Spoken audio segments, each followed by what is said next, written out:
22 महाराज का सपना।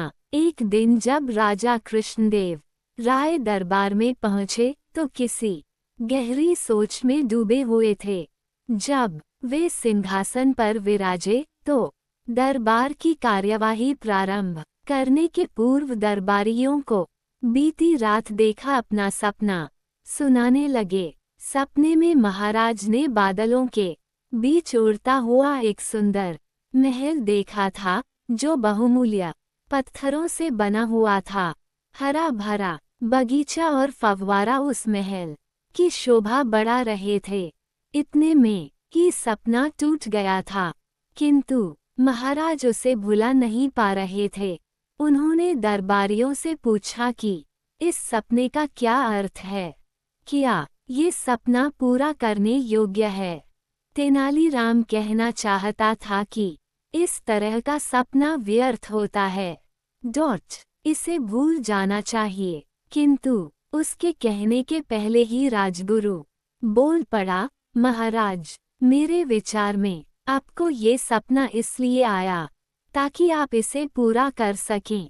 आपको अपने सपनों के महल का निर्माण करवाना चाहिए। राजगुरु लोभी और धूर्त प्रवृत्ति का व्यक्ति था। वह चाहता था कि महल निर्माण की जिम्मेदारी उसे दे दी जाए ताकि वह निर्माण में व्यय किए जाने वाले धन को स्वयं हड़प ले। तेनालीराम राजगुरु की योजना समझ गया था, किंतु वह कुछ कहता उसके पहले ही महाराज ने महल निर्माण की जिम्मेदारी राजगुरु को सौंप दी और उसे अगले ही दिन से कार्य प्रारंभ करने का आदेश दे दिया। दिन गुजरते रहे, राजगुरु ने महल निर्माण का कार्य प्रारंभ नहीं किया।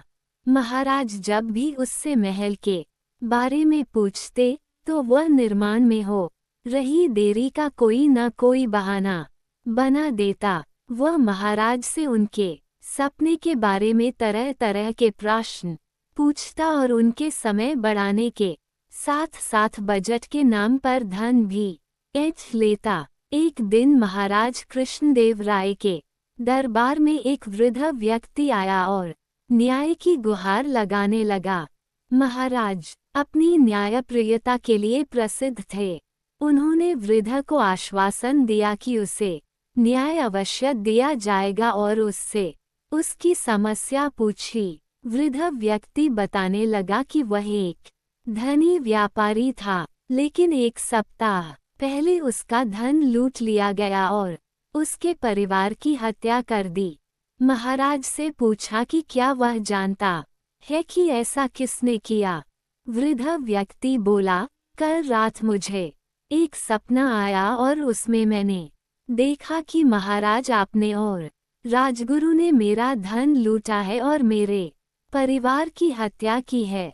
ये सुनकर महाराज क्रोधित हो गए और बोले, क्या अनाप शनाप बक रहे हो। तुम्हारा सपना मात्र एक सपना है, वो सच कैसे हो सकता है। वृद्ध व्यक्ति ने उत्तर दिया, मैं उस राज्य का निवासी हूँ जहाँ के राजा ने एक सपना देखा और अब उस असंभव सपने को पूर्ण करने में लगा हुआ है, तो अवश्य ही मेरा सपना भी सच ही होगा। उत्तर सुनकर महाराज को अपनी गलती का एहसास हुआ। उन्होंने ध्यान से वृद्ध व्यक्ति तो देखा तो समझ गए कि वह तेनालीराम ही है, जो वेश बदलकर उन्हें उनकी गलती समझाने आया है। उन्होंने उसी समय अपने सपनों का महल बनाने का आदेश निरस्त कर दिया।